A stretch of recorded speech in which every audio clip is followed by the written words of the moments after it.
Hey everyone, Average Pat here to sit to chat today about the movie Fantastic Beasts 2, The Crimes of Grindelwald. This is another movie in the Harry Potter universe, in the world of wizardry. It is a sequel to the Fantastic Beasts and Where to Find Them, and similarly has a main character of Newt Scamander, Tina Goldstein, Queenie Goldstein, Jacob Kowalski, and all the fun stories that they were involved with the first have continued into a second movie. Apparently this is number 2 out of 5. This was written by J.K. Rowling, who had a lot of influence in these stories, as it's all part of her wizarding world. She's obviously the mastermind behind the whole Harry Potter success and that whole entire universe that she helped create with that. Visually, beautiful movie. There's some really impressive graphics. There's some really impressive tricks that they show, using spells. They're able to port key across different areas. They're able to see things that are no longer in the area. Newt is able to use some magic to help expose things that used to be in the area. He's able to track people by using items that they used to have on their persona. One scene, the gentleman had a feather in his hat, and they used that feather to find the guy. Pretty impressive stuff. However, the story just wasn't there for me. The movie's called The Crimes of Grindelwald. They don't really say what the crimes actually are. Maybe it's just me, maybe I'm being too picky, but if you're going to call something the crimes of something, you might want to explain exactly what those crimes were. Now, to be fair, Grindelwald was not very well behaved in this movie. He did commit atrocities that are, I'm not going to get into because I don't want to spoil anything. The whole premise of his ideation is he wants the magic enabled the purebloods to rule the world and not for anybody else to be around. Not to necessarily wipe them out, but for them to basically be subservient to the wizarding purebloods. That's not really a crime in and of itself, just wanting that. How he goes about it may be part of the issue, but at the beginning of the movie they show him already in custody and don't really explain why he was already in custody. There's a lot of focus on the trying to find the personality and the true name of Credence Barebone, played by Ezra Miller, who was also played in DC's Justice League as a Flash. I apologize for my cat making noise in the background. Sorry. Ezra looked out of place. He didn't feel comfortable. He didn't seem like this character would really fit him. He did his best that he could, but it wasn't really quite up to what I expected from him in this role.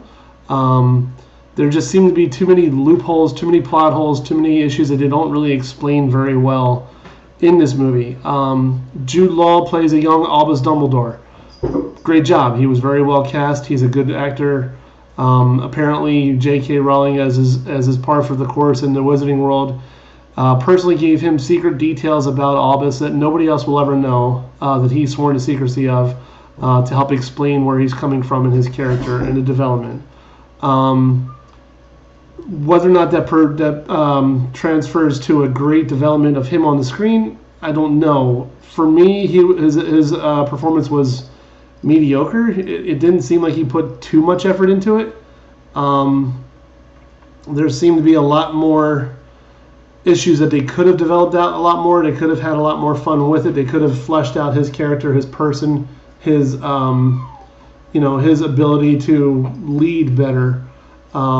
They show him very young, and what was confusing to me is him as a professor there, which I have no problem with. They show him wearing a suit as opposed to the later Harry Potter years where he's wearing robes, and all the teachers are wearing robes and traditional witch outfits, if you will, or wizard outfits.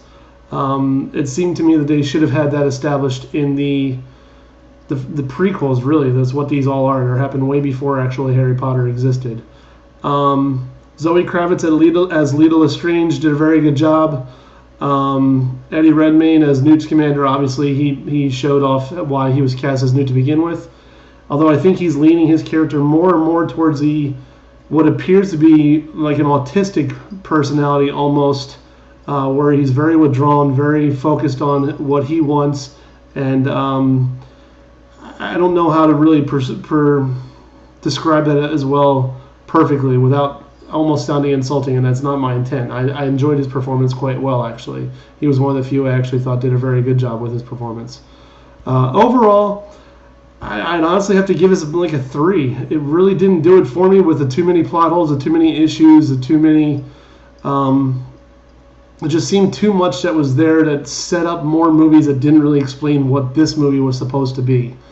They had a lot of chances to explain a lot of the backstories. There's a ton of backstory in all these characters that are all...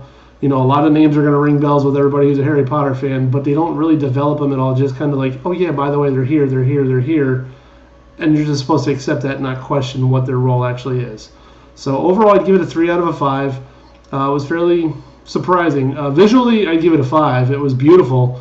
But overall, as a movie, I'd rate it only a 3 out of a 5. If you like my reviews, you appreciate what I'm doing, and you want to, let me know that, please make sure to like my posts on Facebook, subscribe to my YouTube channel, and pay attention to many more videos that are coming out. I got a whole lot more that I want to review, a whole lot more that I want to share with everybody.